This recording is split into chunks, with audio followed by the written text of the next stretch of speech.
cranberry, cinnamon, swirl bread. Let's go.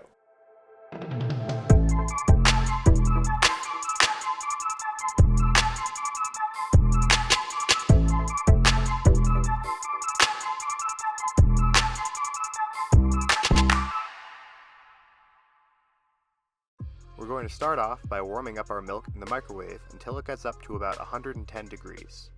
Pouring that into the bowl of a stand mixer, I'm adding yeast, melted cooled butter, sugar, and egg yolks. Then, in a medium bowl, I'm adding the flour and salt and giving it a quick whisk. Next, I'll add that to the wet ingredients in 2 batches and mix it with the dough hook until thoroughly combined. After the dough is fully incorporated, we'll continue kneading for about 8 minutes.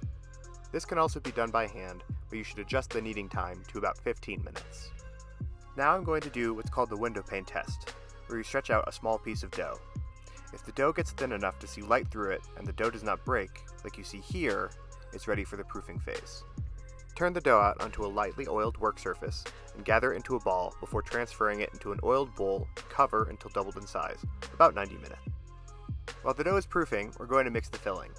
Combine the butter, sugar, cinnamon, salt, and orange zest in a bowl and mix until it is a well-incorporated homogeneous paste. The dough is somewhat fragile when it's rolled out, so you'll want the butter to be very soft. Now is also a good time to prepare your bread pan, which will need to be lightly coated in either oil or butter. Once the dough is doubled in size, turn it out onto the counter again, this time on a lightly floured work surface.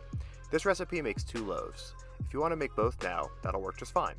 But if you want a shortcut to more delicious swirl bread in the future, you can take one of the portions, put it in a Ziploc bag or plastic wrap, and freeze it for later. Instructions on taking the dough from frozen can be found on the website. Now we're going to want to get this dough into a 9 by 18 inch rectangle. If you don't have a ruler in the kitchen, you can use the bread pan as a guide. Since the pan is 9 inches long, you want the dough to be as wide as the pan and twice as long. You can do this with a rolling pin or by pressing and pulling the dough into the rough shape you want. Though I would recommend using a rolling pin, since that will keep you from getting the thin spots you see here. Once you're at the right size, spread the filling mixture as evenly as you can. Next, sprinkle on the dried cranberries throughout. Now you'll want to ever so gently roll the dough up into a log, trying to keep the spiral as tight as possible. Next, take the log, place it seam side down in a bread pan.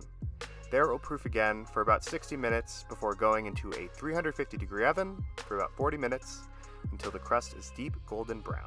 While the bread was baking, I decided to do a little experiment to boost the cranberry and orange flavors to the bread. I took the orange that I zested for filling and squeezed out as much juice as I could into a pot. It wasn't quite enough, so I supplemented it with orange juice.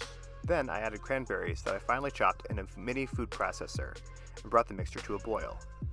Next, I made a slurry with cornstarch and water, and added it to the pot to help thicken the sauce. I reduced it down to a jelly-like state, a little looser than jam. I didn't add sugar since the orange juice is sweet enough, but feel free to add some if you're so inclined. This, of course, is optional. The bread will taste great just on its own, but it was a big hit here in Studio Tuck-In, so I encourage you to try it out.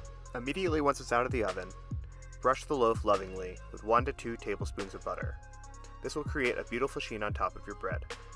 After 10 to 15 minutes in the oven, remove it from the pan and let it cool completely, at least 2 hours, if not more.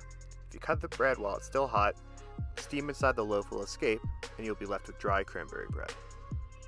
Once the bread is cooled, take a slice, stop a moment to appreciate that beautiful swirl, top it with butter or the orange cranberry jam, and tuck in.